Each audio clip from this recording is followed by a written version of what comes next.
Schaffhausen.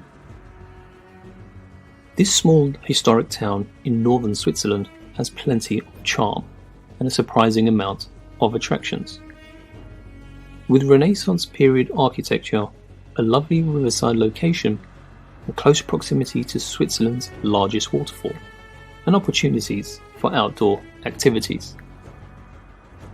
So if you have 2 days in Schaffhausen, I recommend renting a bike and cycling to Stein am Rhein, one of Switzerland's best preserved medieval towns.